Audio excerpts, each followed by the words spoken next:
तृतीय स्कंध को 5वां अध्याय में छो विदुर और उद्धव को भेंट श्रीधाम वृंदावन में भयो। उद्धव जी ले भने विदुर वृंदावन तिर किन घुम्दै छौ, हरिद्वार तिर जाओ। हरिद्वार में मैत्रेय ऋषि तिम्रो प्रतीक्षा में छन्। विदुरले भने महाराज मेरो प्रतीक्षा में मैत्रेय ऋषि। उद्धवले सारा कहानी सुनाए। द्वारिका नाथ भगवान श्री कृष्ण जब परम धाम जाँदै हुनुहुन्थ्यो त्यसै समयमा विदुर त्यहाँ म र मैत्रेय थियौं।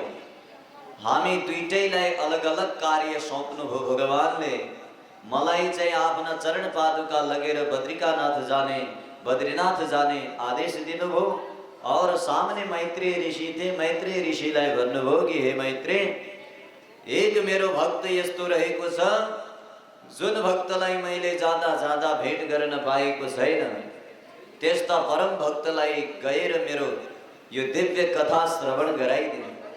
एउटा मूल मन्त्र दिए, त्यो मूल मन्त्र सुनाइदिनु। मैत्रेय जीलाई यो आदेश दिएर मैत्रेय जी हरिद्वार तरफ लागे और विदुर म चाहिँ सीधा बद्रीनाथ तिर जाँदैछु। जब यो सुने मैत्रेय ऋषि तुरंत त्यहाँबाट सीधा हरिद्वार को लागि गए। जहाँ हरिद्वार को पावन पुलिन गंगा को तट में पुगे ऋषि मैत्रेय संग भेंट भयो। मैत्रेय संग भेंट होने बित्तिकै एउटा प्रश्न गरे। विदुर जी ले ध्यानले सुन्नु होला। नतैहि सुखम वान्यदुपारमं वा। यो संसार ऋषि मैत्रेय जी सुख को लागि कर्म धेरै गर्छ तर सुखी किन हुँदैन? बताउन जरा, हामी पनि सुख को लागि कति कर्म गरेनौं? आजसम्म जीवन जी राख्यौं त केवल सुख को लागि। सुरुमा साना थियौं, पढौला लेखौला सुखी हौला सोच्यौं, पढ्यौं लेख्यौं सुखी भएनौं, विवाह गरौला सुखी हौला भन्यौं। आजसम्म बिहा गरेको व्यक्ति कहिले कोही सुखी भएको छैन। त्यसपछि सोच्यो कि महाराज सन्तान पुत्र आदि भएपछि सुखी हौला। पुत्र आदिबाट पनि सुख भएन। पुत्रको विवाह गरेर बुहारीबाट सुख मिल्ला सोच्यौं, बुहारीबाट सुख भएन। नाति होला सुख मिल्ला सोच्यौं, नाति आदिबाट पनि सुख हुँदैन। हामी जहाँका त्यहाँ हुन्छौं। हाम्रा इच्छा बढ्दै जान्छन्, हाम्रा कर्म बढ्दै जान्छन् सुख पाउनको लागि। परन्तु नतैहि सुखम वान्यदुपारमं वा। ते सुख पाउँदैनन्, कारण के हो? मैत्रेय ऋषिले भने विदुर यति पनि बुझेका छैनौ। शेयम भगवतो माया। यही त भगवानको माया हो भाइ।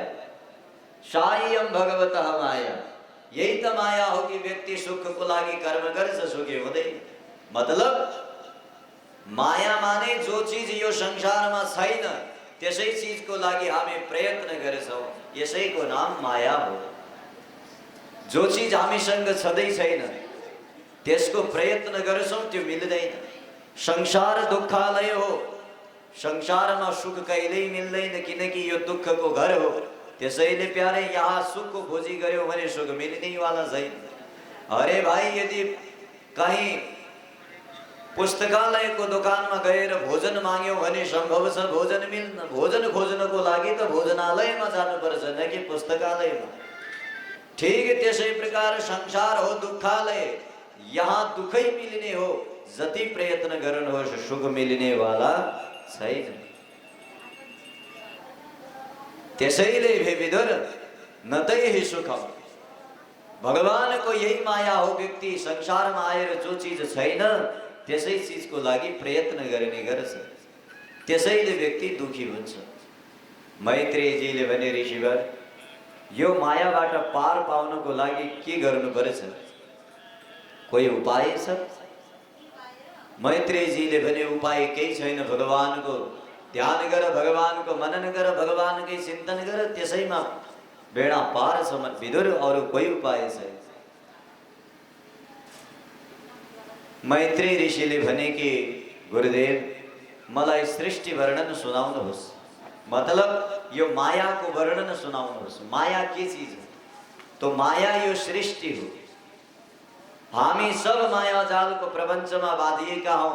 त्यसैले मैत्रेयले भने माया सुन्नु छ भने मायाको सृष्टि वर्णन सुन।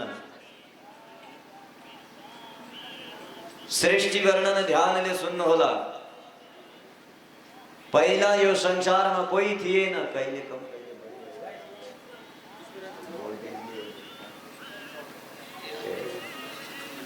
तो पहिला नारायण भए, ध्यानले सुन्नु होला। नारायणबाट ब्रह्माजी भए, ब्रह्माजीबाट सनग सनन्दन सनातन सनत कुमार चार ऋषि भए। चार ऋषिलाई सृष्टि गर बाबु भने। चार ऋषिले भने पिताजी यो संसारको माया जालमा हामी भजनेवाला छैनौँ, हामी भगवानको भजन गरेछौँ। जङ्गलतर्फ गए। ब्रह्माजीलाई बडा क्रोध आयो। जस्तै क्रोध आउँदै थियो, आँखाको भ्रुकुटीको बीचबाट एउटा दिव्य बालक प्रकट भयो। सामने ब्रह्माजीको क्रोधलाई देखेर रुँदै थियो। ब्रह्माजीले मारुद भने नामै त्यो बालकको रुद्र पढ्यो। बोल शङ्कर भगवानको जय। महाराज तत्पश्चात ब्रह्माजीको वाणीबाट माता भगवती सरस्वती प्रकट भई। और तत्पश्चात अब 10 वटा पुत्रको सृष्टि गरे ब्रह्माजीले। कसैबाट पनि सृष्टि सम्भव भए। जब सृष्टि सम्भव भएन तब ब्रह्माजीले आफ्नै शरीरको 2 हिस्सा बनाउनु। एक शरीरको एक भाग यानी दायाँ भागबाट पुरुष, वाम भागबाट स्त्रीको सृष्टि गर्नुभयो। आफ्नै शरीरबाट सृष्टि गरेको हुनाले दायाँ भागबाट निस्केको पुरुषको नाम मनु और वाम भागबाट उत्पन्न भएकी स्त्रीको नाम शतरूपा राखे। मनु और शतरूपा दुईटैको विवाह भयो। दुईटैको विवाह भइसकेपछि मनु र शतरूपालाई ब्रह्माजीले जाऊ पुत्र पृथ्वीको पालन गर, संसारमा सृष्टि गर आदेश दिए। सृष्टि गर्ने आदेश दिएपछि मनु महाराजले भने कि पृथ्वी तो महाराज पानीमा डुबेकी छ, कसरी सृष्टि गर्ने? ब्रह्माजीले ध्यान गरे। ध्यान गर्ने बित्तिकै ब्रह्माजीलाई जोरले महाराज हात छेउ आयो। सोहे नाकको रन्ध्रबाट वाराह भगवान प्रकट भए। बोल वाराह भगवानको जय जय। भगवान वाराह प्रकट भइसकेपछि पृथ्वीलाई यथास्थानमा स्थापित गरेर हिरण्याक्ष नाम गरेका दैत्यको अन्त्य गरे। तत्पश्चात पृथ्वी का राजा मनु र शतरूपा भई। मनु महाराज की 3 पुत्री भई, आकुति, देवहूति, प्रसूति। और आकुति, देवहूति, प्रसूति मध्येमा देवकी को विवाह महाराज ब्रह्मा जी का पुत्र करदम संग भयो। विदुर जी ने भने कि मैत्रेय ऋषिवर, क्षेत्रीय स्वभाव की देवहूति, ब्राह्मण स्वभाव का करदम विवाह कसरी भयो, कथा विस्तार पूर्वक सुनाउनुहोस् महाराज। तो आउनुहोस्। तृतीय स्कंध को 21 अध्याय देखिए। महाराज कपिल देवहूति संवाद आउने वाला छ। करदम और देवहूति को विवाह को प्रसंग, सांख्य को प्रसंग विस्तार पूर्वक श्रवण गर्ने छौं। त्यो भन्दा पूर्व सुन्दर एउटा भाका श्रवण गर्दै आनन्दित लागेको आलस्यलाई महाराज टाढा गर्दै सुन्दर कथा जुन सांख्य युगको वर्णन सुनेपछि जीवनका सब शंका निवृत्त हुन्छ। छोडिन्छ संसार एक दिन मरिन्छ, ए पक्कै मरिन्छ। हरि नाम जपेता पार तरिन्छ, ए सबै मरिन्छ। राधे श्याम जपेता पार तरिन्छ।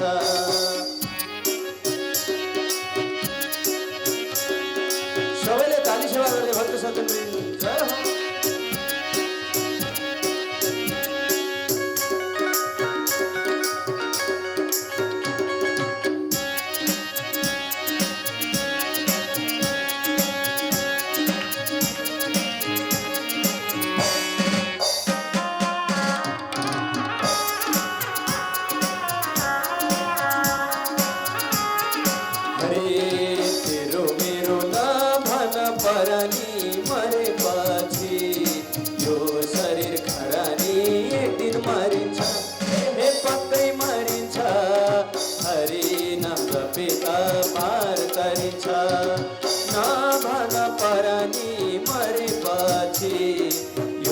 शरीर खरानी एक दिन मरिन्छ ए पक्कै मरिन्छ हरि नाम जपेता पार गरिन्छ ए सबै मरिन्छ कृष्ण नाम जपेता पार गरिन्छ।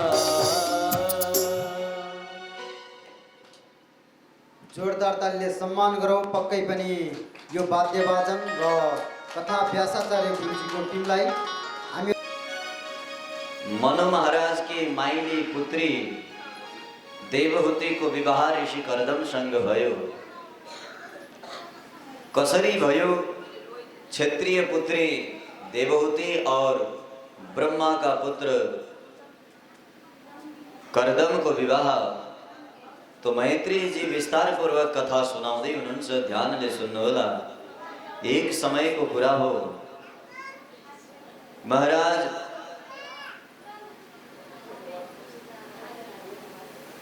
कर्दमलाई ब्रह्माजीले भन्नुभयो कि हे कर्दम जाओ सृष्टि गर संसारको। तो कर्दमले भने कि सृष्टि गर्नुभन्दा पूर्व पिताजी म त तपस्या गर्छु। तपस्या गर्ने भनेर कर्दम महाराज जंगल गए। एक दिन नहीं, दुई दिन नहीं, 10,000 वर्षसम्म कर्दम ऋषिले तपस्या गरे। एक दिन महाराज भगवान नारायण स्वयं प्रसन्न भए। हरे कर्दम यति विशिष्ट तपस्या गर्यो, माग के चाहन्छौ? कर्दमले भने प्रभु हे मायया ते हतमेध सत्त्वत् पादारविन्दं भव सिन्धुपूतम्। प्रभु जो मायाबाट मारिएका छन्, जसको बुद्धि खत्म भइसक्यो, त्यसले हो हजुर मिलिसकेपछि माग्ने। है ती व्यक्तिको बुद्धि त मारिएको छ, जो भगवान मिलेर पनि व्यक्ति संसारका तुच्छ सुख माग्छ। भाइ हरे साक्षात परब्रह्म परमात्मा मिलिसकेपछि त माग्ने चीज केही शेष नरहनु पर्ने। तर पनि भगवान मिलिसकेपछि पनि दुनिया, हे प्रभु हजुरका चरण कमल त भव सिन्धुपूतम्, संसार रूपी भव सिन्धु यानी सागरलाई तार्नको लागि हजुरका चरण त नौका समान हुन्। तर जसको बुद्धि मारिएको छ त्यस्तो हतबुद्धिवाला प्राणी हजुर मिलेर पनि संसारका कामनाहरू माग्छ। उपासते काम लगायते स। प्रभु ती बुद्धि मारिएको वाला मध्ये एक म पनि हुँ। भगवानले भने कर्दम तिमी के चाहन्छौ भन। कर्दमले भने समानशीलं परिमूढकाम। समानशील वाली एउटा कन्या चाहन्छु, बिहा गर्न चाहन्छु, विवाह गर्नको लागि आतुर छु। भगवानले भने कि राम राम 10,000 वर्षसम्म तपस्या बिहा गर्न गयो बाबु। कर्दमले शिर तल गरे सोहे। भगवान सम्झिनु भयो राम राम यस्तो संसारमा पहिलो पुरुष हो जसले पत्नी पाउनको लागि महाराज 10,000 वर्ष तपस्या गरे। भगवान गदगद भई कर्दम चिन्ता नगर पर्सि तिम्रो विवाह हुनेछ। कर्दम प्रसन्न भए। भगवानले एक बार विचार गरेर सोच्नु भयो कि राम राम यदि संसारमा प्रत्येक पुरुष यस्ता भइदिए महाराज सृष्टि कहाँ पुग्थ्यो होला, कहिले पाप हुने थिएन होला। हरे राम राम पत्नी पाउनको लागि 10,000 वर्ष तपस्या गरे। पत्नी को लागि व्रत धारण गर्ने पहिला पुरुष हुन्। भगवान गदगद भए। भगवानको आँखाबाट अश्रु बहन भयो। जहाँ भगवान रुन थाल्नु भयो यस्ता परम भक्त संसारमा को होलान्। भगवानले रुँदाखेरि आँसु खसेर जमिनमा एउटा सरोवर बन्यो, जुन सरोवरको नाम बिन्दु सरोवर भयो। बोल बिन्दु सरोवर के महाराज बिन्दु सरोवर भयो। त्यही भगवानले भन्नुभयो कर्दम पर्सि तिम्रो विवाह हुनेछ, परन्तु तिमी जस्ता महान पुरुषको घरमा मैले पनि पुत्र बन्न पाए मेरो सौभाग्य हुन्थ्यो। चिन्ता नगर म तिम्रो घर स्वयं पुत्र बनेर आउँछु। भगवान त्यहाँबाट लुप्त हुनुभयो। मार्गमा नारदजी मिले। नारद बाबा शादी ब्याह पनि गर्नु छ या केवल नारायण नारायण रटेर जान्छौ? नारदजीले भने प्रभु दुनियाँलाई फसाउनु म यो संसारको चक्करमा बस्नेवाला छैन। आजसम्म विवाह गरेर कोही सुखी भएनन् प्रभु। भला म सुखी कसरी होला? त्यसैले यो पत्नी पुत्र बन्धु बान्धवको झन्झट बेकार हो। केवल परमात्मामा मन लगाएर बस्छ। भगवानले भने बिहा गर्दैनौ? त्यसो भए नारदजीले भने बिल्कुल न। संसारमा म फस्न चाहन्न। भगवानले भन्नुभयो फसाउन चाहन्छ। नारदजीले भने त्यो त मेरो खास काम हो प्रभु, बताऊ कसको बिहा गराउनु छ। भगवानले भन्नुभयो मनु महाराजको घर जाओ, मनुकी माइली छोरी देवहूतिलाई खूब प्रशंसा सुनाओ कर्दमका कि देवहूतिको विवाह कर्दमसँग गराउनु पर्छ। नारद महाराज आफू मात्रै नबिग्रिने अर्कालाई बिगार्नको लागि त माहिर थिए। सोही भागेर आए देवहूतिको घरमा मनु महाराजको। जब देवहूति सामने आउँथे त कर्दमको खूब बढाई चढाई गर्थे। राम राम कर्दम जस्तो यो संसारमा कोही पुरुष छैन जब बार बार भन्थे तो देवहूतिको मन कर्दम प्रति सदैव लचकिरहन्थ्यो। एक दिन नारदजीले मनुलाई भने, हे मनु, पर्सि विवाह हो, भगवानले स्वयं वचन दिनु भएको छ तिम्रो पुत्रीको विवाह कर्दमसँग हुनुपर्छ, त्यसैले विवाहको तयारी गर। कर्दमको नाम सुन्ने बित्तिकै मनु महाराज गदगद भए। मेरे पुत्रीको विवाह त्यस्ता विशिष्ट ऋषिसँग हुने। तुरन्त देवहूतिलाई रथमा बसाएर सीधा कर्दम ऋषिको आश्रम तर्फ गए। जहाँ कर्दम ऋषिको आश्रम तर्फ गए महाराज, कर्दम ऋषिको आश्रम तर्फ जाँदा जाँदा अचानक जंगलमा कर्दम ऋषिको कुटी आयो। कर्दम ऋषिसँग भेट भयो। कर्दम ऋषि यति लज्जित थिए कि महाराज अब दुल्हन लिएर सास ससुर घरमा आएका छन्, नेक लज्जा त हुनु पर्यो। कर्दम ऋषिले भने कि अरे अरे राजन, नौनम संक्रमणम देवः सताम संरक्षणायते। अरे राजन, राजाको भ्रमण त रक्षा गर्नको लागि हुन्छ, सदैव दुष्टको विनाश सज्जनको रक्षाको लागि हुन्छ। ठीक ठीक, ओ हो, हजुरको भ्रमण दुष्ट विनाशको लागि भएको। अरे अरे ठीक ठीक, राजा महाराजाको धर्म हो जंगलमा भ्रमण गर्नु, किनकि जंगलमा दुष्ट व्यक्तिहरू बस्छन्। त्यसैले दुष्टको विनाशको लागि राजाले केवल गद्दीमा बस्नु हुँदैन, जंगल भ्रमण गर्नुपर्छ। अरे अरे राजन, बहुत राम्रो कुरा। पुनः कर्दमले सोचे कि अरे एकचोटि त सोधिहालौँ मेरो घर किन आए। सो कर्दम ऋषिले भने, महाराज अथापि प्रेचे त्वामेर, त्यति थाहा हुँदा हुँदै पनि म फेरि पनि सोध्छु ऋषिवर, हे राजन, हरे राजाको काम जंगल भ्रमण गर्नु हो, तर पनि यो कर्दम ऋषिको कुटियामा आउने कष्ट कसरी गर्नुभयो महाराज?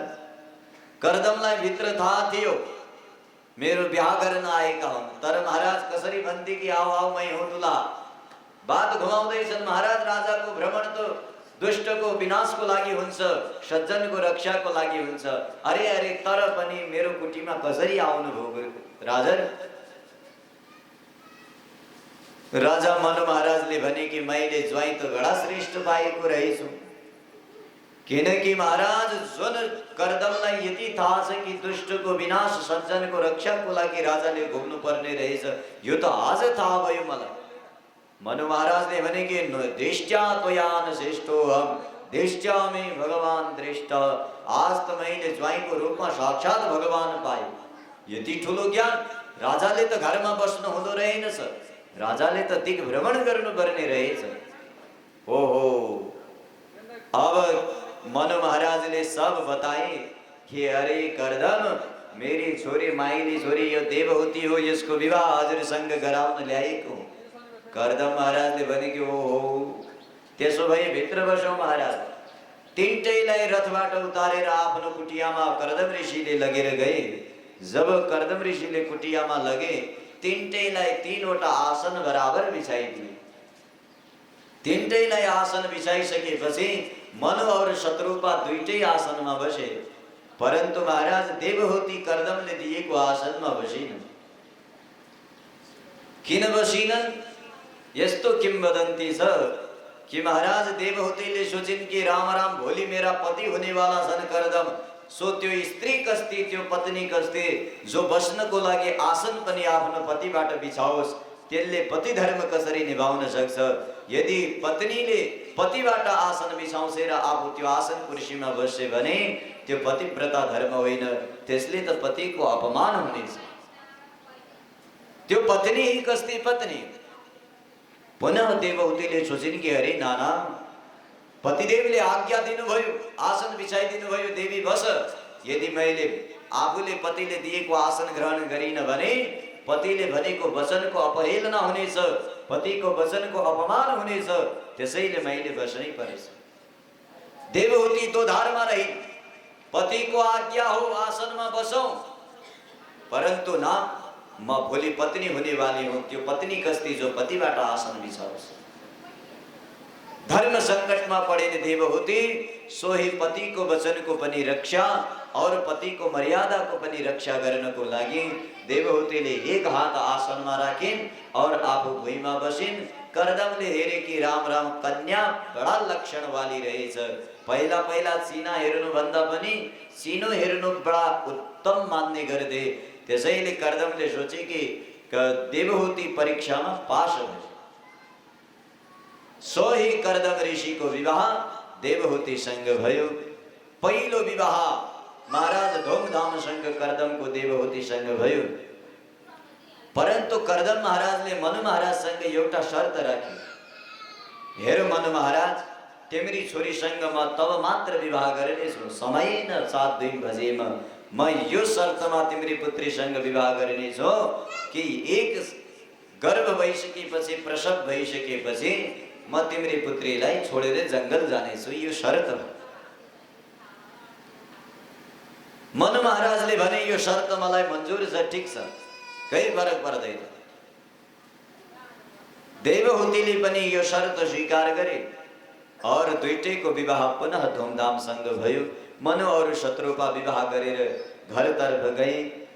तत्पश्चात मनु और देवहूति आनंद नहीं, देवहूति और कर्दम आनंद संग जंगल में बसे।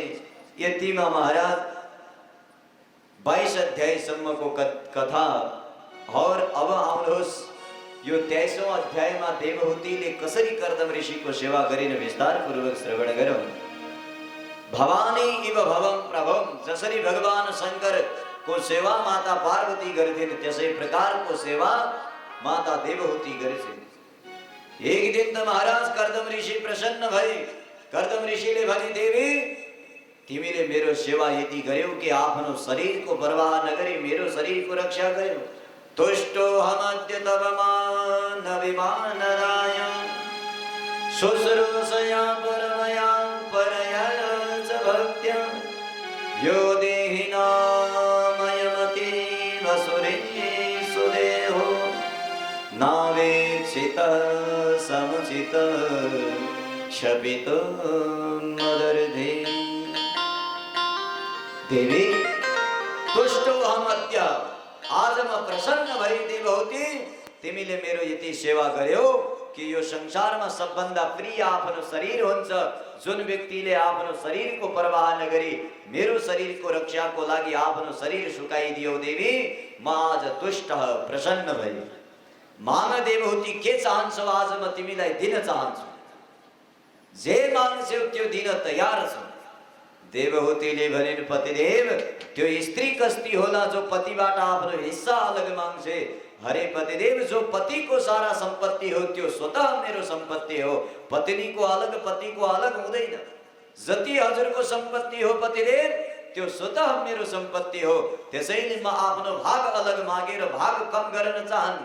भाइ, यदि हिस्सामा बटवारा भयो भने त भाग आधा आधा हुन सक्छ, मागेको मात्र मिल्न सक्छ। त्यसैले पतिदेव जो हजुर को संपत्ति त्यो मेरो पूर्ण अधिकार हो। त्यसैले म केही माग्न चाहन्न। और आफ्नो पतिबाट कोही भाग माग्ने वाली स्त्री भई भने त्यो स्त्री पत्नी हुन सक्दैन, त्यो त नौकर हो। भाइ, गरेको सेवाको बापत शुल्क लिने वाला त नौकर हो, त्यो सेवक सेविका हुन सक्दैन। हरे पतिदेव, म कोही हजुरकी नौकरानी थोडिन, म त सेविका धर्म पत्नी हो। त्यसैले जो हजुरको हो त्यो स्वतः मेरो हो, मैले केही माग्नु छैन। कर्दमले भने, नाना देवी फेरि पनि केही न केही माग म दिन चाहन्छु। देवहूतिले भनिन् कि पतिदेव यदि दिनै चाहनुहुन्छ भने स्त्री भइसकेपछि, विवाह भइसकेपछि स्त्रीको एक परम इच्छा हुन्छ, जो इच्छा भूयाद गरी यसी गुण प्रसव सतीना। सती साध्वी स्त्री को परम इच्छा यही हुन्छ कि जीवनमा एकचोटि प्रसव जन्माऊ, यानी एक संतान, चाहे जेसुकै होस् संतान होस्, यही मेरो इच्छा हो। प्रभु, यो मेरो होइन, सकल जगत भरि की नारी को इच्छा हो। त्यसैले मेरो पनि स्वभाव हो। यदि त्यसमा पनि हजुरको इच्छा छ भने रात दिन बताओ। यदि हजुर ठीक मान्नुहुन्छ भने पतिदेव त्यो माग्छौँ, परन्तु यदि त्यसमा पनि हजुरको मर्जी छैन भने कोही बात। करदम गदगद भई करदमले तुरंत एक संकल्प गरे, सामने कामक विमान प्रकट गरिदिए। जहाँ देवहूति कामक विमान में बस्न जाँदै थिइन्, देवहूति को नजर जस्तै विमान में गयो कि राम राम यति सुंदर विमान और म यति कुरूप बुढी काडी भएकी छु, यो यति सुंदर यान में बस्ने योग्य छैन। करदम ऋषिले सम्झे कि पत्नी सुंदर हुन चाहन्छे, हैन? नारी जाति सब सुंदर हुन चाहन्छन् महाराज। यो कहिल्यै पनि बुढापा नआइदिए हुन्थ्यो, चेहरामा लालिमा नछाइदिए हुन्थ्यो, हैन? यी कपाल कहिल्यै सेता नभइदिए हुन्थ्यो। सदैव शाश्वत जवानी रहिरहोस् भन्ने चाहना राख्ने स्त्रीको स्वभाव सदैव बनिरहन्छ। सो करदम सम्झे देवहूतिको भावलाई। करदमले भने कि देवी, सामने गंगा नदी छ, बिन्दु सरोवर, यसमा स्नान गर। देवहूति गइन् सीधा बिन्दु सरोवरमा स्नान गर्न।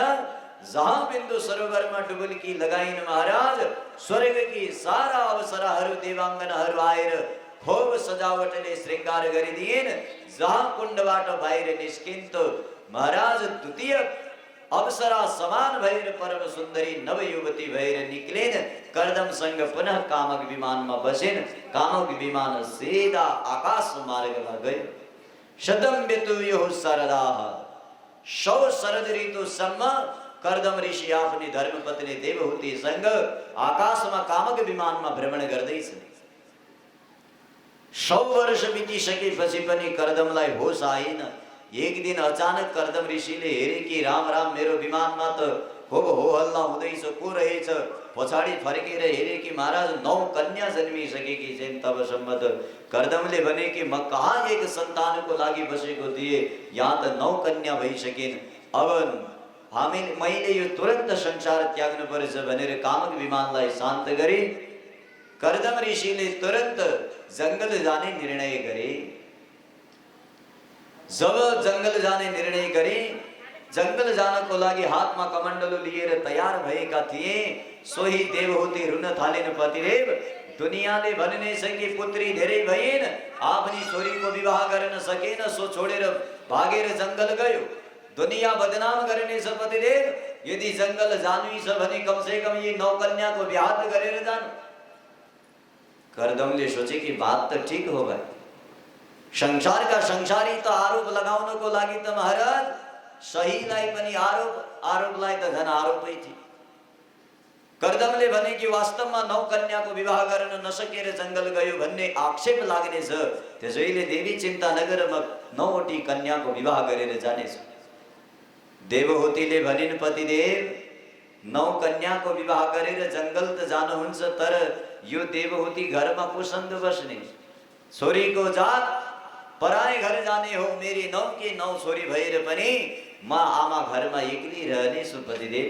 या त जंगलमा मलाई पनि लग्नुहोस् साथमा, या त प्रभु मेरो सहायताको लागि कश्चित स्यान्मे विशोकाय त्वयि प्रव्रजिते वनम।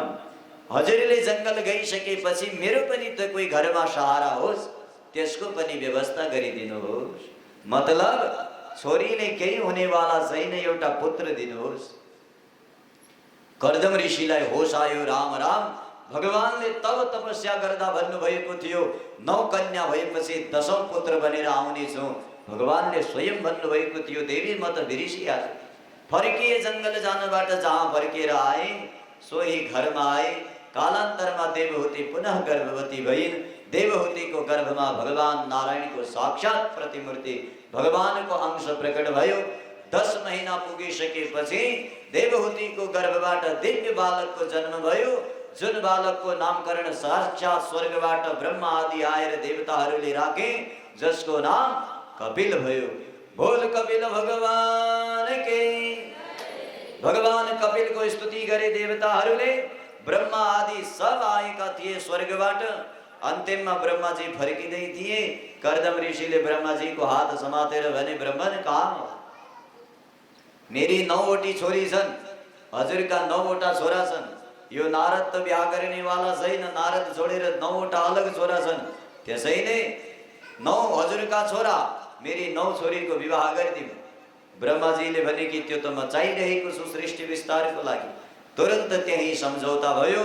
त्यही कपिल भगवानको त्यो जन्मोत्सवमा कर्दम की 9वटी पुत्री और ब्रह्मा जी का 9वटा पुत्र संग धूमधाम संग विवाह भयो। तत्पश्चात महाराज कर्दम ऋषि जंगल तरफ गए। जहां कर्दम ऋषि जंगल तरफ गए, भगवान ने भन्नुभयो पिताजी गच्छ कामम मया दिष्टो मयि संन्यस्त कर्मणा।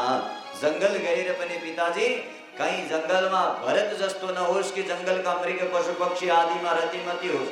मयि संन्यस्त कर्मणा, केवल सब कर्म आदि तन मन वचन ममै लगाउनु, तब मात्र जानुहोस्। भगवानले यति भनेपछि कर्दम ऋषिले भन्नुभयो पुत्र कपिल घरमा रहेपछि म भगवत्ता बिर्सिने छु, किनकि आफ्नै छोरो लाग्ने छ, त्यसैले कहिले जानी नजानी गल्ती हुन सक्छ। प्रभु टाढा रहे भने परम भक्ति हुने हो, त्यसैले कर्दमले भने म जान्छु पुत्र। 3 परिक्रमा गरेर कर्दम ऋषि सीधा जंगल तरफ गए। घरमा भगवान कपिल और माता देवहूति बसे। माता और देवहूति बसेपछि के चर्चा भयो, भक्ति योग सांख्य योग को वर्णन कसरी सुरु भयो, यहीबाट सुरु हुन्छ 24 अध्यायसम्मको कथा। यहाँसम्म अब आउनुहोस् 25औं अध्यायमा प्रवेश गर्नेछौँ। त्योभन्दा पूर्व एउटा सुन्दर सांख्य उपाख्यान जस्तो कठिन प्रसङ्गमा प्रवेश गर्नुभन्दा पूर्व एउटा सुन्दर भाका श्रवण गर्दै पुनः यो दिव्य कथामा जानेछौँ। प्यारे बोल भक्तवत्सल भगवान की जय जय हरे।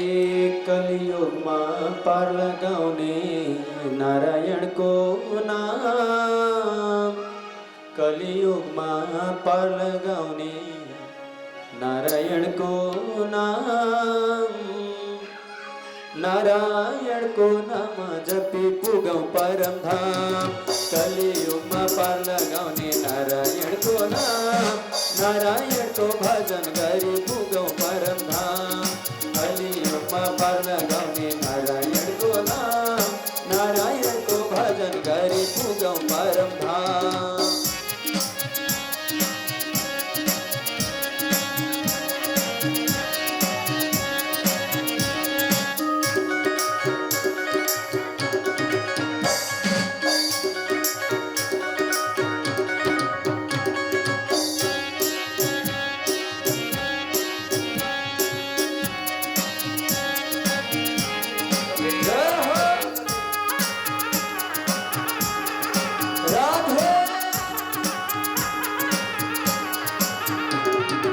कलियुगमा पार लगाउने नारायणको नाम, नारायणको भजन गरी पुगौं परम धाम। कलियुगमा पार लगाउने नारायणको नाम, नारायणको भजन गरी पुगौं परम धाम। ओहो नारायणको नाम जपी पुगौं परम धाम, ओहो नारायणको भजन गरी पुगौं परम धाम। राधा भट्टराईज्यूको आगमन भएको छ, जोरदार तालीले सम्मान गरौँ। त्यसै गरी कृष्ण प्रसाद भट्टराईज्यूको पनि आगमन भएको छ। म परिचित भई आसन ग्रहण गर्नको लागि म हार्दिक अनुरोध गर्दछु। त्यसै गरी माधवी शर्मा वाग्लेज्यू टीआर शर्माजीको धर्मपति हुन सक्नुहुन्छ मलाई लागिरहेको छ। पक्कै पनि उहाँहरूले हामीहरूलाई अन्नदान गरेर यहाँसम्म ल्याउनको लागि अत्यन्तै महत्त्वपूर्ण भूमिका खेल्नु भएको थियो। त्यो आश्रमले धेरै ठुलो योगदान दिएको छ हामीलाई, हामीले पक्कै पनि भुल्ने छैनौँ। उहाँहरूलाई पनि अहो भन्ने जस्तो लाग्छ होला आज यहाँ देख्दाखेरि। त्यसै गरी म उहाँसँगै आउनुभएका जितबहादुर छेत्रीज्यूलाई पनि म परिचित भई आसन ग्रहण गर्नको लागि हार्दिक अनुरोध गर्दछु। त्यसरी गंगा छेत्रीज्यूलाई पनि म परिचित भई आसन ग्रहण गर्नको लागि हार्दिक अनुरोध गर्दछु। त्यसै गरी सुशीला भट्टराई पाण्डेज्यूलाई पनि म परिचित भई आसन ग्रहण गर्नको लागि हार्दिक अनुरोध गर्दछु। उहाँबाट आउनुभएका सम्पूर्ण श्रद्धालु भक्तजनहरूलाई, त्यसै गरी शान्ति बरालज्यूलाई पनि म परिचित भई आसन ग्रहण गर्नको लागि अनुरोध गर्दछु। त्यसै गरी तारा भट्टज्यूलाई पनि म परिचित भई आसन ग्रहण गर्नको लागि हार्दिक अनुरोध गर्छु। पक्कै पनि केही नाम तलमाथि हुन सक्ला, त्यसलाई अन्यथा सोच्नु हुने छैन। यस्तो धार्मिक पवित्र तीर्थस्थलमा आएर पक्कै पनि हामीलाई माया गरेर आउनुभएको छ। स्वामीजीको निमन्त्रणालाई सहस्र स्वीकार गरेर आउनुभएको छ। उहाँहरू सम्पूर्णलाई एकमुष्ट रूपमा जोरदार तालीले सम्मान गरौँ।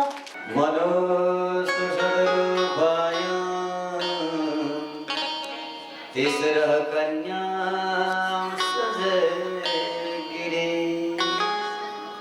हाको तिरदेव हो तिस प्रसूतिरिति श्रुतः। महाराज भगवान नारायण भई, नारायण बाट ब्रह्मा भई, ब्रह्मा बाट मनु भई, मनु की तीनटी पुत्री भई, तीनटी पुत्री मध्य में माइली पुत्री देवहूति भई, देवहूति को विवाह ऋषि कर्दम संग भयो और कर्दम को घर साक्षात भगवान कपिल प्रकट भई। भगवान कपिल और माता देवकी देवहूति घर में बसेका थिए, कर्दम जंगल गए तो एक दिन देवहूति ले भनिन पुत्र कपिल, अरे तो साक्षात परब्रह्म परमात्मा नारायण यदि होश भने मेरो एउटा प्रश्न छ। अरे पुत्र, जीवनमा मैले धेरै कर्म गरे परन्तु कुनै पनि कर्मबाट इच्छा पूर्ण भएन। जिब्रोलाई धेरै खुवाए, कानलाई धेरै सुनाए, आँखालाई धेरै देखाए और यो दरिद्र पेटलाई खूब खिलाए। महाराज आजसम्म यति खाइसक्यौं होला हामीले यो मुखले कि कोही हिसाब छैन, कोही किलो होइन, कोही टन होइन। महाराज एक ट्रक भन्दा बढी भोजन खाइसक्यो यो पेटले, कोही हिसाब छ। हरे पुत्र, नितराम निर्वेणाः यी इन्द्रियहरूलाई नित्य निरन्तर म तृप्त गर्दै गई, यो पेटलाई म जहिले पनि भर्दै गई, तर मेरो यो पेट, मेरा आँखा, मेरो जिब्रो आदि कहिल्यै भरिएन। यी दरिद्र इन्द्रियहरू कहिल्यै तृप्त हुँदैनन् प्यारे पुत्र। कारण के हो? तर पनि यी इन्द्रियहरू तृप्त हुँदैनन्, यसको कारण के हो? जिब्रोलाई जति खुवाए पनि एक दिन भन्छ कि अब बस भयो मिठा खान्न, बिहान हुने बित्तिकै फेरि कहीँ गुलियो देखियो महाराज हैन, ठेलामा लागेको कहीँ पानीपुरी देखियो हैन, चटपट देखियो भने आमा हो जति भरिएको पेट भए पनि जिब्रो रसाएर आउँछ। तो महाराज किन यो असत इन्द्रिय तर्सणात् यी असत इन्द्रियहरू किन तृप्त हुँदैनन्? कारण के हो पुत्र? भगवान कपिलले भने माता कारण एउटै हो। के? माते हजुरको शरीर रूपी मसिनको एउटा पार्ट पूर्जा बिग्रेको छ। कुन पूर्जा हो पुत्र? त्यो मन हो। मन रूपी पूर्जा बिग्रियो माते कोही इन्द्र तृप्त हुँदैन। यदि यो शरीरको मन, शरीरलाई चलाउने मनी महाराज सही सुध्रे भने, यदि मनको रोग भएन भने व्यक्ति सुखी हुन्छ महाराज। पुत्र, के मनको कारणले इन्द्रियहरू सुख हुन्छन्? भगवानले भने माते बिल्कुल मन एव मनुष्याणां, माते मनुष्यको मन नै मुख्य चीज हो। यो शरीरको मुख्य महारथी यो शरीरलाई चलाउने मन हो। त्यसैले सारा इन्द्रिय रूपी घोडाको राजा रथी मन हो माते। चेत खल्वस्य बन्धाय, यो मन नै मनुष्यलाई बन्धन यानी नरकमा लग्ने और यो मन नै मोक्षतिर लग्ने एउटा तालाको चाबी समान हो माते। हरे माँ, एउटा जसरी संसारको ताला हुन्छ नि, त्यो ताला एउटै चाबीले खुल्छ प्यारे। त्यो चाबी यदि उल्टा घुमायौं भने ताला बन्द और सुल्टा घुमायौं भने ताला खुल्यो। तो ठीक त्यसै प्रकार माते मन रूपी शरीर को चाबी पनि यदि भगवान तरफ घुमायो भने बन्द मुक्त भयो। पुनरपि जननम पुनरपि मरणम, यो भवसागरमा फेरि जन्मिनु, फेरि जठरे शयानम, माता को गर्भमा आउनु बन्द हुन्छ। और यही मन रूपी चाबी माते यदि संसार तरफ घुमाइदियो भने फेरि यही संसारमा आउने बाटो खुला हुन्छ, फेरि 84 लाख योनिमा पर्नु पर्छ। त्यसैले माते चेता खल्वस्य बन्धाय मुक्तये चात्मनो, मन नै मुक्ति को मार्ग हो, मन नै नरक को द्वार हो। त्यसैले माते मनलाई कन्ट्रोल गर। देवहूतिले भनिन् पुत्र मनलाई कसरी कन्ट्रोल गर्ने, के विधान छ? यो मन यदि महाराज खराब छ कि बसेका कथा सुन्न छौ, इच्छा महाराज फोटो खिच्न, सेल्फी हैन आदिमा गइरहेको छ, यो सब मनको कमाल हो। मन महाराज शान्त रहँदै रहँदैन। मन का यति दास भइसक्यो कि मनी महाराज जहाँ लग्यो त्यही जान्छ है। आमाहरू हाम्रै कुरा भने कि सोचेर खिलखिलाएर हाँस्दैछ। तो मन कहिल्यै शान्त रहँदैन। व्यक्तिको शरीर यहाँ भए पनि मन बजार घुमिरहेको हुन्छ। हरे पुत्र यो मनलाई कंट्रोल गर्ने चाबी के छ त्यस्तो केही उपाय छ मन कंट्रोल गर्ने भगवानले भने माता बहुत सरल उपाय छ बोले मनलाई लागेको रोगलाई हटाउने एउटै उपाय हो माते शताम प्रसंगान केवल एकै कर्म गर सज्जनको संग गर मन सुध्रिनेछ डेली पानीपुरी खाने वाला को संगत गर्नुभयो भने पानीपुरी खानुपर्छ भाइ है और दैनिक मंदिर में जाने वाला को संगत गर्नुभयो भने मन्दिरै जानुपर्छ त्यसैले जैसी संगत तैसी रंगत महाराज तो संगत सुधार्नुहोस् जीवन सुध्रिनेछ तो माते संगत कसको गर्नु शताम प्रसंगान मम वीर्य संविदो सज्जन को संगत गर्नु माते मन स्वयं सुध्रिन्छ है खाने पिउने को संगत गर्यो भने मन कहिल्यै सुध्रिदैन त्यसैले मनलाई सुधार्ने एउटै उपाय हो सज्जन को संगत गर भागवत सुन्न आयौं कैलाश धाममा आयौं भने मन कहाँ बिग्रिन सक्छ भाइ मन त भट्टीतिर गयो भने पो बिग्रिने हो के सज्जन यदि स्वामी श्री लोकानंद जी महाराज को सत्संग गर्यौं वहाँकै अग्रसर भयो भने जीवनमा कहिल्यै अभक्ष्य चीज भक्षण हुन सक्दैन सन्तको संगमा त केवल के मिल्छ भगवानको प्रसाद मात्रै मिल्छ बाँकी केही मिल्दैन शताम प्रसंगान सज्जन को संग भयो भने भगवानको प्रसंग सुनिन्छ भगवानकै प्रसंग सुनिन्छ भगवानकै प्रसाद खाइन्छ और भगवानको प्रसाद सुन्नु मम वीर्य संविदो हो मेरो कथा सुन्नु माते भवाटवीबाट मुक्त हुनु हो पुत्र यो संसार नरक हो और अब को सज्जन हो को दुष्ट हो कसरी विचार गर्ने भगवानले सन्तको लक्षण बताइदिए माता देवहूतिले भनिन् कि पुत्र यो संसारमा के हामी नरकमा बसिरहेका छौं भगवानले भने माते सबभन्दा ठूलो नरक यही हो मतलब अत्रैव नरकः स्वर्गः मातः इति प्रचक्षते माते स्वर्ग नरक तो यहीं से कहीं जानु पर्दैन यो पृथ्वी लोक भवाटवी को सबभन्दा ठूलो नरक हो माता को गर्भमा बास पाउनु सबभन्दा ठूलो नरक हो देवहूतिले भनिन् पुत्र यो कसरी सम्भव भयो के मनुष्य जीवन नरक योनि हो भगवानले भने बिल्कुल माते कसरी ध्यानले सुन्नुहोला मनुष्यको जन्म कथा संक्षेपमा सुन्नुहोला कर्मको आधारमा व्यक्ति माताको गर्भमा पुरुष र स्त्रीको संयोगबाट माको गर्भमा प्रविष्ट हुन्छ माको गर्भमा प्रविष्ट भइसकेपछि त्वैक रात्रेण कललम पंचरात्रेण बुद्बुदम दशाहेन तु करकन्ध महाराज 5 रात्रिमा बुद्बुदा हुन्छ 10 रात्रिमा अंड समान हुन्छ और जस्तै 1 महीना हुन्छ टाउको आउँछ तत्पश्चात 3 महीनामा महाराज हात खुट्टा टाउको आदि सब स्त्रीलिंग पुलिंग आदि के होने वाला हो सब पहचान 3 महीना पूर्ण होने बित्तिकै बालकको गर्भमा हुन्छ और गर्भमा भइसकेपछि 3 महिनादेखि 4-5 महिनासम्म बालकको शरीरमा स्नायु नस नाडी आदि रक्त सञ्चार र मेद मज्जा धातु आदिको सञ्चारण हुन्छ और माते 5 महीना पश्चात 6औं महिनादेखि बालकमा प्राण सञ्चार भई बालक माको गर्भमा खेल्न थाल्छ बालकलाई भोक्षितः भोक लाग्न थाल्छ 5-6 महीना पछि बालक जब आमाले जे खायो त्यो खान्छ तो बालक तडपिन्छ प्यारे 6 महिनादेखि बालक हात जोडेर स्तुति गर्न थाल्छ देहन्य देह विवरी जठराग्निनासी भीडमूत्र गोपवदितो वृषतप्त देह हेच्छन्नितो विभजितं गणयन्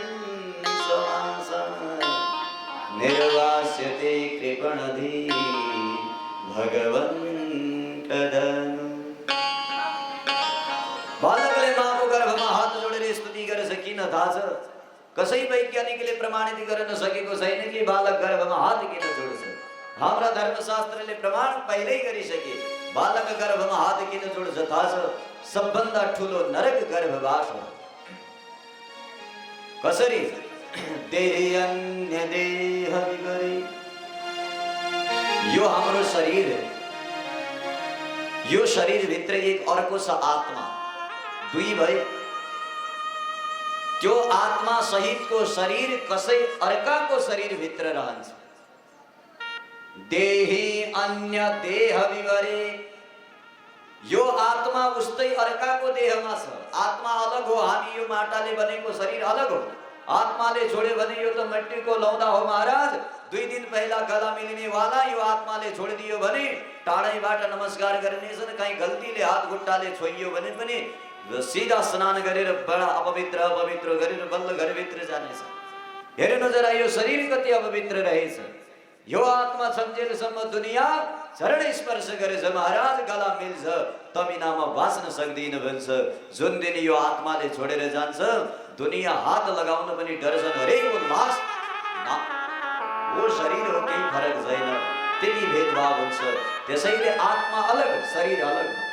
तो देह अन्य देह विवरे, अन्य देह विवरे, अर्काको देहमा बसेको देही आत्मा त्यो देह सहित कसै पर स्त्री अन्य को गर्भमा रहन्छ। हेर्नु जरा, पहिलो कुरा त एक देहीले अर्का देहमा बस्नु बडा कठिन हो। त्यसमा पनि सशरीर कसै अर्काको शरीर भित्र बस्नु अझै कठिन हो। त्यति मात्र नभई माते माताको गर्भमा बस्नु त्यति कठिन होइन। तर माताले कहिले के खान्छे, अमिलो नुनिलो पिरो हैन टर्रो आदि जे खायो त्यसै रस बालकले त्यही रसलाई खानु पर्छ।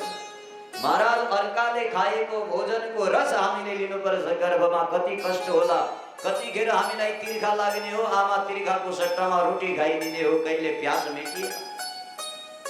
हामीलाई उदरमा भोक लागेको छ, माता पानी जलपान गर्छ, त्यो जल खानु पर्छ। महाराज, अर्काको शरीरमा रहेर जो उनले भक्षण गर्यो त्यो भोजन गर्नु पर्छ।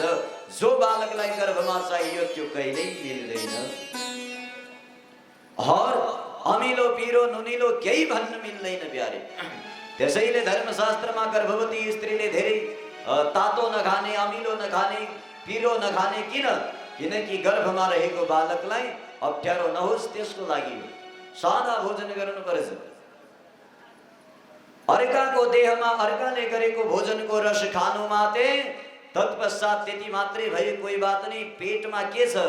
जठराग्नि नाश्रे भेणमत्र गोपपतितः। बालक आमाको गर्भमा कहाँ छ थाहा छ? विष्टा और मूत्रको गड्ढामा फसेको छ। और त्यसको दुर्गन्ध बार बार उसको नाकमा पुलिरहेको हुन्छ।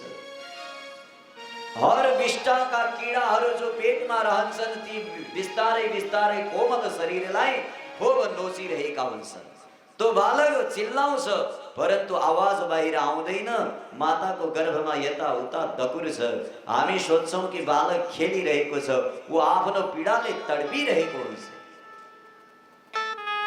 माताको गर्भमा कदाचित दक्षिणे वामे च भ्राम्यति, भयंकर कष्ट सहन गर्न नसकेर यताउता भ्रमण गर्छ। जब कुनै पनि सहन हुँदैन अन्तिममा प्रार्थना गर्छ, हे प्रभु निर्वास्यते कृपणधीर भगवान प्रदान हो।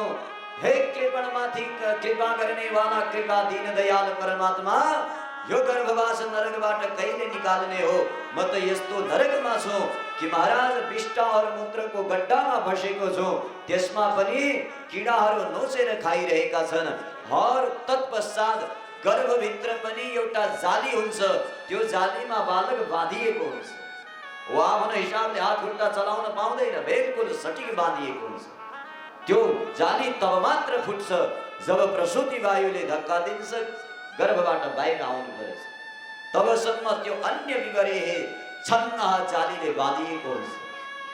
और हाम्रो पेटमा अर्को के छ थाहा छ? सबभन्दा ठुलो कष्ट दिने वाला जठराग्निनाहम्। हे प्रभु, माताको गर्भमा रहेको अग्नि मलाई पोलिरहेको छ। हाम्रो पेटमा कति आगो हुन्छ थाहा छ? थाहा छ भने यसो यसो गर्नु, छैन भने यसो गर्नु है। आगो भएको भए त पोलिहालिन्थ्यो नि शरीरले। अब विचार गर्नु आगो छ कि छैन।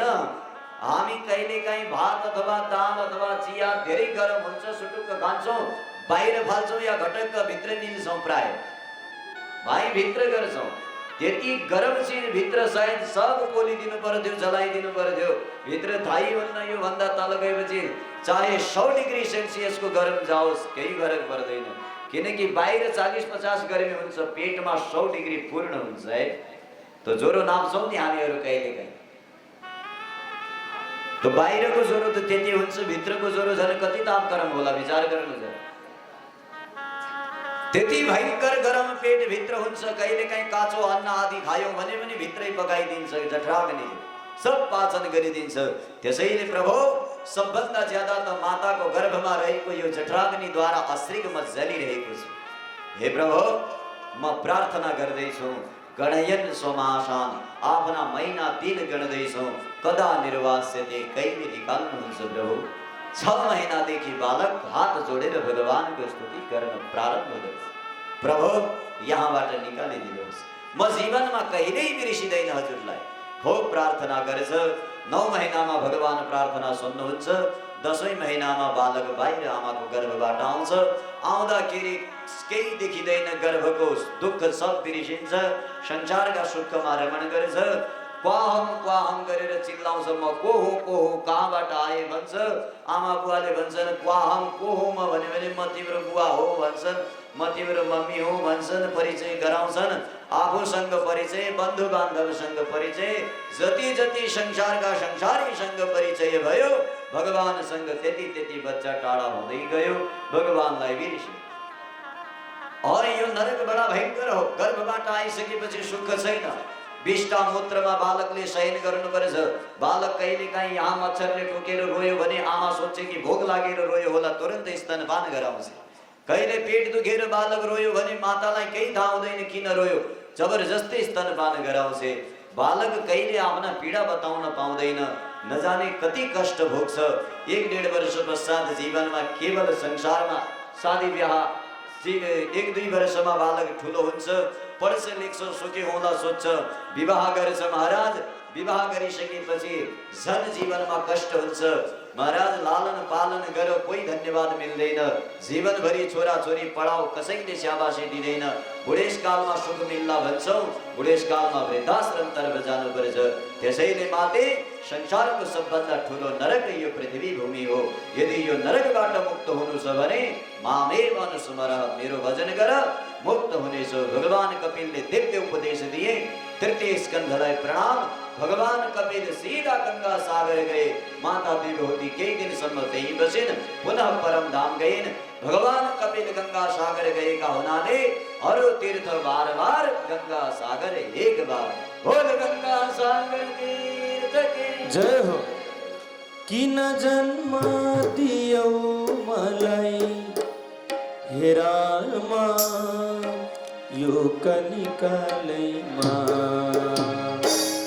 किन जन्म दियौ मलाई हे रामा, यो जनजालैमा। यो कलिकालैमा निनारे, यो कलिकालैमा, यो जनजालैमा निनारे, यो जनजालैमा। जब पुग्यो दासा खेल्न मैरासा, जब पुग्यो दासा खेल्न मैरासा।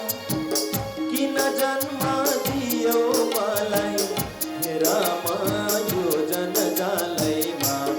मलाई हे प्रभु यो कलिकालैमा।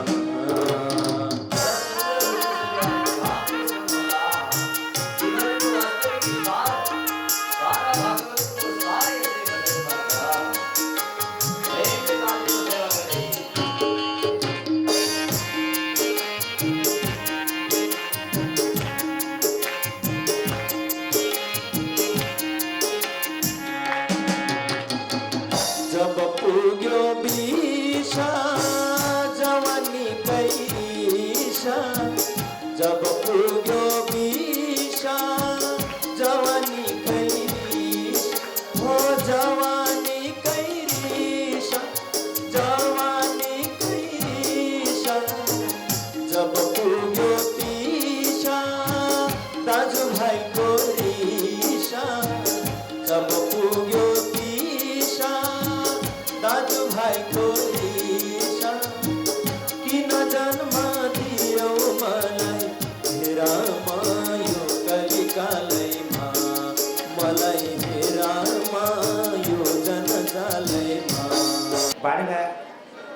नगरपालिका वडा नम्बर 2 नन्दनगर निवासी महिलाहरूको समूह श्री समृद्धि नारी जागृति समूहबाट 1 दिवसीय बटुक भोजन तथा आजको आरती सङ्कल्प बापत रु 16,251 प्रदान गर्नुभएको छ। त्यसै गरी बाणगा खानेपानी तथा सरसफाई भोक्ता समितिका अध्यक्ष एवं यस धामका सल्लाहकार श्री विश्वबहादुर कार्कीज्यूबाट यज्ञ सम्पादन सहयोग बापत रु 11,111 प्रदान गर्नुभएको छ। त्यस्तै गरी यस धामद्वारा सञ्चालित 27औं यज्ञ सम्पादन मूल समारोह समितिका सहसंयोजक श्री दिलीप कार्कीज्यूबाट यो हरेक वर्ष उहाँको जन्मदिनको दिन जन्मदिन भाद्र 15 गते हरेक वर्ष बटुक भोजन गराउने सङ्कल्पका साथ यो पालीको लागि रु 11,115 प्रदान गर्नुभएको छ। त्यस्तै गरी यसै यज्ञ सम्पादन समारोह मूल समितिका संयोजक श्री बालराम गेवालीज्यूबाट यज्ञ सम्पादन सहयोगार्थ रु 25,000 प्रदान गर्नुभएको छ। त्यस्तै गरी श्री कैलाश आश्रम धामका अध्यक्ष श्री कर्णबहादुर थापाज्यूबाट 1 दिवसीय बटुक भोजन सेवा बापत रु 11,111 प्रदान गर्नुभएको छ। त्यस्तै गरी आफ्नो हरेक जन्मदिनमा जुन जनवरी 14मा पर्छ, हरेक जनवरी 14मा बटुक भोजन सङ्कल्प गर्दै जय श्री भवानी हार्डवेयर सप्लायर्स बाडङ्गा 1 शान्ति टोलबाट रु 11,115 प्रदान गर्नुभएको छ। त्यस्तै गरी बाडङ्गा नगरपालिका वडा नम्बर 1 निवासी आसबहादुर राईज्यूबाट पनि आफ्नो हरेक जन्मदिनको दिन बटुक भोजन गराउने सङ्कल्पका साथ उहाँको जन्मदिन आषाढ 17 गते रहेको छ र हरेक आषाढ 17 गतेमा बटुक भोजन गराउने सङ्कल्पका साथ यस पालीको लागि भोजन सङ्कल्पको लागि उहाँले रु 11,115 प्रदान गर्नुभएको छ। त्यस्तै गरी बाडङ्गा नगरपालिका वडा नम्बर 2 नन्दनगर स्थित प्रगतिशील आमा समूहका आमा दिदीबहिनीहरूबाट संयुक्त रूपमा यस धाममा अवस्थित अष्ट चिरञ्जीवको मूर्ति स्थापना लागत सेवा बापत रु 25,000 प्रदान गर्नुभएको छ। यहाँ सबैको जय होस् र यहाँ सबैको कल्याण होस् भन्दै म यहाँ समस्त भक्तजीहरूलाई जोरदार तालीले अभिनन्दित गरिदिनु हुन हार्दिक अनुरोध गर्दछु। जय होस्।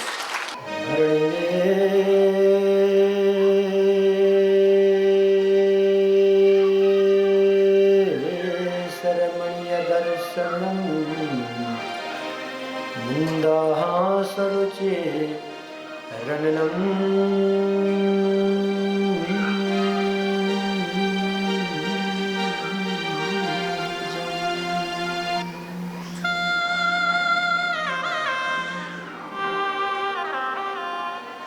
पूजितम असुरनरोत्तमेन मुदः धर्मनन्दमहं विचिन्तये।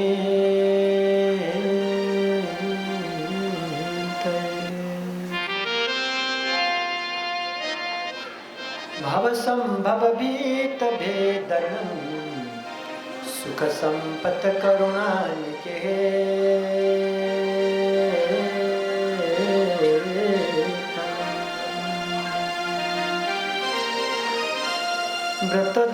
व्रतदान तपः क्रिया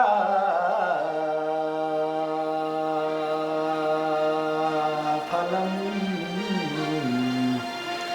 सहजानंद गुरुं भजे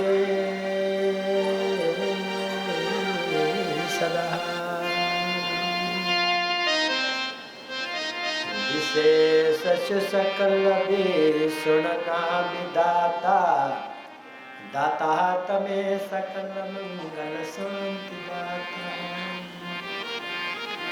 माथे तमारु करुणा निधि सत्य नाम साष्टांग नाथ तमने करहूं प्रणाम।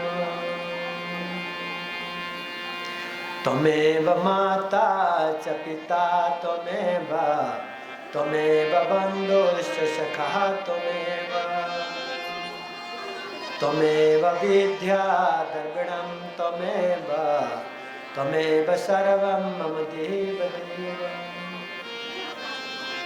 निजाश्रितानां सकलार्तिहन्ता स्वधर्मभक्तेरवनं विधाता।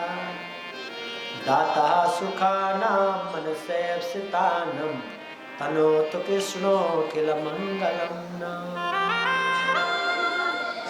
कायेन वाचा मनसेन्द्रियैर्वा बुद्ध्यात्मनो वा प्रकृति स्वभावा करोमि यद्दत् सकलं परस्मै नारायणयति समर्पयामि नारायणयति समर्पयामि नारायणयति समर्पयामि। श्री स्वामीनारायण भगवान को, नरनारायण भगवान को, लक्ष्मी नारायण भगवान को, विघ्नहर्ता भगवान को, कष्टभंजन भगवान को, रामचंद्र भगवान को, कृष्णचंद्र भगवान को, यज्ञ पुरुष भगवान को, भागवत भगवान को, कैलाश धाम को, मुक्तिनाथ धाम को, गौ माता को, नेपाल नदी माता को, कैलाशपति भगवान को, भक्त और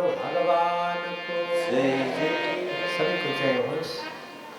धर्म संस्कृति र परंपरा को रक्षार्थ जन र जगत को कल्याण को कामनार्थ विगत 27 वर्ष अगाडिबाट संत संकल्पदेखि आरम्भ भएको यो महान अनुष्ठान अहिले हामी 52 पुराणको रूपमा यो पुण्य भूमिमा बसेर कोकिलकण्ठका धनी मृदुभाषी प्राज्ञिक व्यक्तित्व पंडित सत्यराज अवस्थितज्यूका मुखारविन्दबाट हामी भगवत रसपान गरिरहेका छौँ।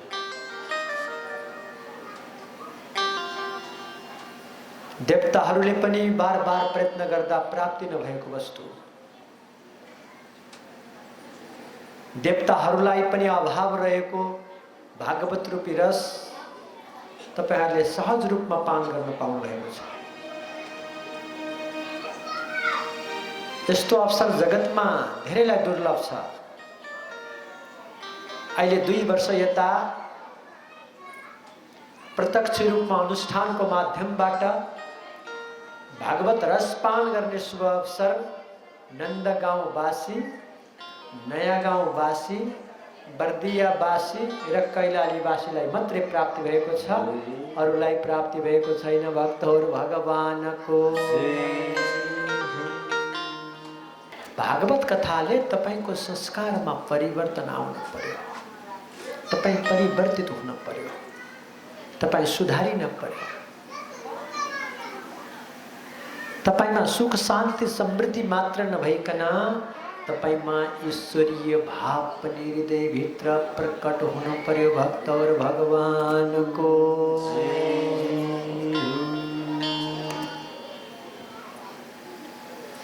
भागवतले त्यही भन्छ।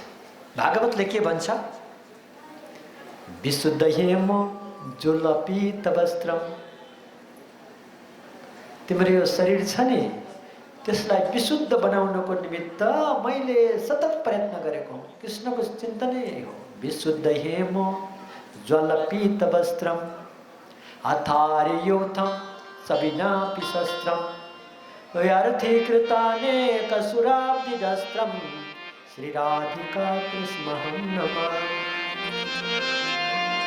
तिम्रो अन्तरात्माको मलिनतालाई भगवत रस रूपी जलले प्रक्षापन गरेर पखालेर मैले तिमीलाई शुद्ध आत्मा बनाउन चाहन्छु, मनुष्य बनाउन चाहन्छु, राम बनाउन चाहन्छु, कृष्ण बनाउन चाहन्छु, राधा बनाउन चाहन्छु, सीता बनाउन चाहन्छु। तर मेरो मात्रै चाहनाले पुग्दैन, तिमीले पनि केही न केही प्रयत्न त गर मनुजा। भगवान म तपाईलाई देख्नै चाहन्छु, हेर्नै चाहन्छु तपाईले भनेर मात्रै हुँदैन। कृष्णलाई बार बार अर्जुनले कति कति कति दुःख दिए नि हैन। गोपिनीहरू सबभन्दा बढी रिसाएको कोसँग थाहा छ? अर्जुनसँग। किन? मेरो भगवानलाई कति दुःख दियो, बोल्नै पार्यो, बोल्नै पार्यो, बोल्नै पार्यो, विराट रूप देखाउनको निमित्त बाध्य तुल्यायो। त्यसले गर्दा मेरो भगवानलाई दुःख दिने हो अर्जुनदेखि हामी असाध्य नाराज छौँ। भक्तहरू भगवानको यहाँका पनि मसँग रिसाए जस्तो लाग्छ है। बार बार गाली गरेको गरे, यसो गर उसो गर भने भान्सामा गए त्यहीँ फोहोर छ, बाटामा हिँड्ने गिलास त्यहीँ छन्, सबै गन्डेर बन्ने, बाहिर पनि फोहोरै फोहोर, जताततै गाली गर्ने। विशुद्ध हेमो ज्वाल पीत वस्त्रम। कस्तो तपाईलाई कस्तो बनाउने मन छ? भागवत के भन्छ? तपाईलाई कस्तो बनाउने मन छ भने ज्वाल पीत वस्त्रम, यस्तै पीत वस्त्र, शुद्ध वस्त्र, पवित्र वस्त्र बनाउने इच्छा छ। तपाईलाई पवित्र बनाउने इच्छा छ। जस्तै एउटा सुन्दर फूल परमात्मालाई अर्पण गर्नको निमित्त योग्य हुन्छ, तिमीलाई पनि मैले परमात्मालाई चढाउनको लागि योग्य बनाइदिन्छु। परमात्माको सायुज्य मुक्ति प्राप्तिको निमित्त मैले तिमीलाई योग्य बनाउने प्रयत्न गरिरहेको छु भक्तौर भगवानको। परंतु क्या करे, होता नहीं। हाँ बेटा, परंतु क्या करे, होता नहीं। शू करे, शू करे, शू करे भनेको स्वामीजी मलाई त ला छैन भन्थ्यो एउटा, के गर्ने भनेको क्या? म ताक्छु मुडो पञ्चरो ताक्छ घुडो भक्तवर भगवानको जय जय। यो संस्कार कस्तो भने एकजना साधुकोमा दुईजना भक्त गएछ। साधु सन्तको भेट्न जान्छन् नि हैन भक्तहरू, बडा विनय भावबाट भेट्न गएछ। के गर्ने, बानी सुध्रिएन, यता चाप्ने पानी पनि सुध्रिएन, चुस्ने बानी पनि सुध्रिएन, पिउने बानी पनि सुध्रिएन, तान्ने बानी पनि सुध्रिएन, कुनै हातले बानी सुध्रिएन। श्रीमतीले दिन रात साँझ बिहान सम्झाउँदा पनि केही लागेन। क्यार्ने बुढी केही लागेन। अब गाह्रो नमान होइन, हुँदैन। सन्त कहाँ जाऊ, त्यहाँ गएपछि केही न केही उपाय निकाल्नु होला। टाला टोली बटोली कति राम्री पुतली, घरमा भएका चिजहरू सबै अलिअलि जम्मा गरेर के छ हैन। साधु सन्त महात्माकोमा जाँदाखेरि यथासम्भव रित्तो हात नजानी भन्छ। साधुकोमा जाँदा रित्तो हात गयो भने अनि घर रित्तिन्छ। साधु सन्त महात्माकोमा जाँदा केही न केही लिएर जानुभयो भने त्यसको 1000 गुना तपाईलाई प्राप्ति हुन्छ, प्रत्यक्ष रूपमा प्राप्ति हुन्छ। यो शास्त्र वचन हो। विशुद्ध हेम ज्वाल पीत वस्त्रम हथारियूथम च विनापि शस्त्रम, हैन। अब कुनै न कुनै उपाय निकालेर साधुकोमा जानु पर्यो। कुनै न कुनै शस्त्र मिल्ला, त्यहाँ कुनै कुनै हतियार मिल्ला, मेरो जीवन सुधार गर्ने कुनै कुनै उपाय त्यहाँ त निश्चित रूपमा आउला। साधुकोमा गए, दर्शन गरे, आफूले लगेको कुरो अर्पण गरे। हिजो एकजना माताजी आउनुभएको, दर्शन गर्नुभयो। माताजी प्रसाद खानुभयो। कहाँबाट आउनुभयो भन्दा हामी उहाँ चनौटाबाट आएको। प्रसाद खानुभयो? खा छैन। तपाईको इष्टमित्र कोही यहाँ छ भन्दा छैन। हजुर कसरी आउनुभयो त भन्दा मेरो के अरे उसमा के भन्ने ठाउँ छ यता सिङ्गे, के को सिङ अरे, ए गोरुको सिङ। कस्तो गोरुको सिङ राखेछन्, राख्न नि होइन। गाई सिङै राखे भने हुन्थ्यो नि, गोरु सिङै राखेछ। गोरुको सिङ भएको ठाउँमा एकजना मेरो इष्टमित्र हुनुहुन्थ्यो। उहाँ आउन नमिल्ने भयो स्वामीजी, अनि म मात्रै आएको। मासिक धर्म भएछ माताजीलाई हैन। स्वामीजी म त यहाँ हजुरको वचन रूपी अमृत पान गर्न आएको, त्यही खाएर पेट भरि भएर 1 वर्षलाई म छत्ताछुल्लै भएर जान्छु। अहिले मलाई प्रसादको कर नलाउनुहोस् भन्नुभयो भक्तौर भगवानको। हे बात ऐसा होना चाहिए, तब सुधर जाओगे। यता कोट्या छ, उता कोट्या छ।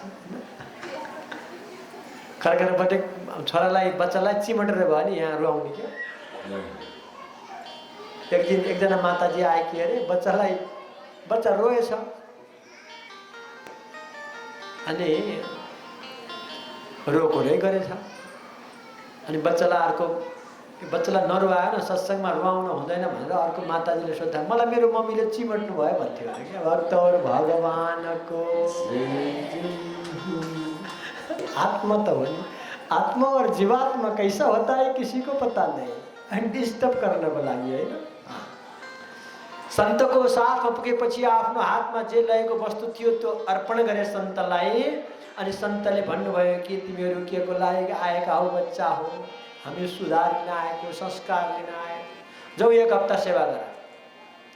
1 हप्तासम्म निरन्तर आश्रममा सेवा, बाथरुम टोयलेटको सेवा, आएका भक्तजनहरूको जुत्ता चप्पल मिलाउने सेवा, भण्डारामा गएर भाँडा बर्तनहरू माझ्ने सेवा, सागसब्जीहरू सुधारिदिने सेवा, आश्रमका बालबच्चाहरूको कपडा आदि चिजहरू धोइदिने सेवा, यत्र तत्र सर्वत्र जति पनि कार्यहरू पर्छ उनीहरू निरन्तरपूर्वक अन्तर आत्मामा लगाएर सेवा।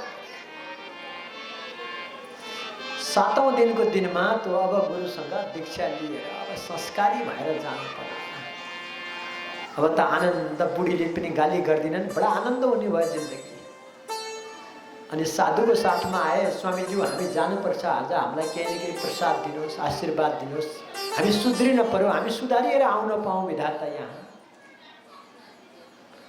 यो मूर्खहरूलाई सुधार्ने मेरो उपाय केही छैन। साधुले के गर्नुभयो भने एउटा उखुको टुक्रा दिनुभयो, एउटा निमको बिरुवा दिनुभयो तिनीहरूलाई। एकजनालाई निमको बिरुवा दिनुभयो, एउटालाई उखुको टुक्रा दिनुभयो।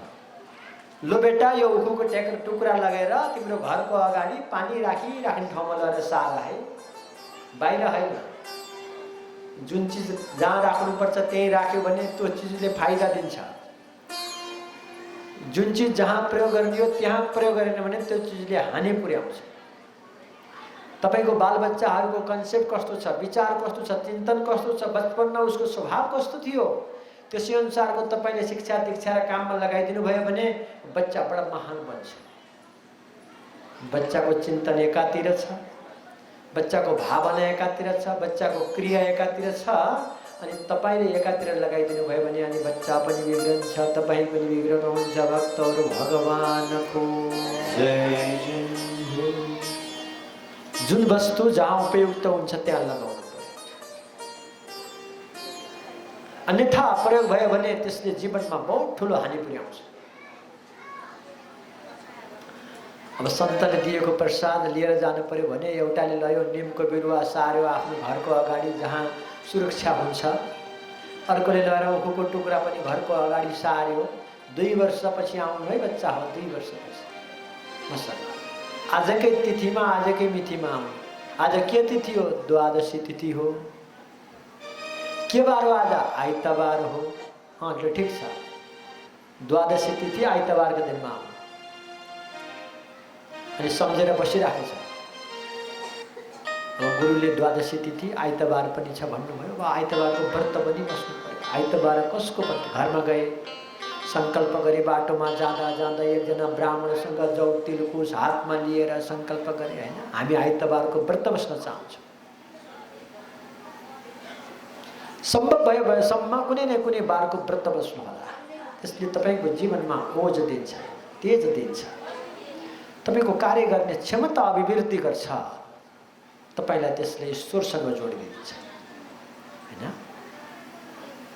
निजात्मानं ब्रह्मरूपम, तपाईँलाई त्यसले तपाईँलाई ब्रह्मरूप स्वरूप नै बनाइदिन्छ, तपाईँको आत्मालाई ब्रह्मस्वरूप बनाइदिन्छ।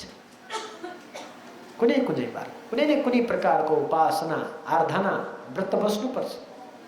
यो छोरी मान्छेलाई मात्रै व्रत बस्न ठेक्का लिएर आछन् यिनीहरूले। हाम्रो जातले नै बसे हुन्छ है व्रत, महिनैभरि हो महामारी।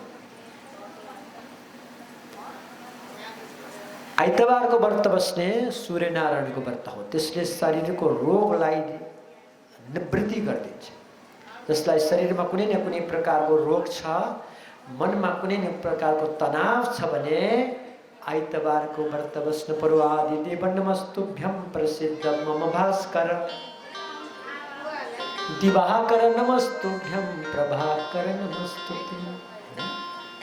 केही गर्नु पर्दैन आइतबारको व्रत, जति भात खाए पनि हुन्छ, फरक पर्दैन।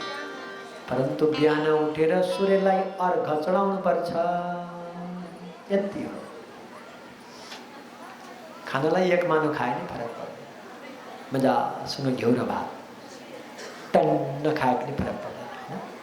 परन्तु प्रातःकालमा तपाईँ आफ्नो नित्य कर्मबाट निवृत्ति भएपछि सूर्यनारायणलाई अर्घ दिनुपर्छ। ताम्र पात्रबाट सूर्यनारायणलाई अर्घ दिनुपर्छ। सूर्यनारायणलाई अर्घ दिँदा सूर्यबाट प्रकाशित भएको त्यो जुन सूर्यको प्रातःकालको किरण छ, त्यो किरण पानीमा टच भएर तपाईँको नेत्रपटबाट भित्र प्रवेश गर्नु पर्यो भक्तहरू भगवानको, अन्यथा तपाईँको विधि पुगेन भने स्वास्थ्य लाभ प्राप्ति हुँदैन है। जे कुरालाई विधि पुग्नुपर्छ। प्रसाद ग्रहण गर्दाखेरि पनि तपाईँले सबभन्दा पहिला खाना खाँदाखेरि लिक्विड खानु पर्यो, कमलो चिज खानु पर्यो।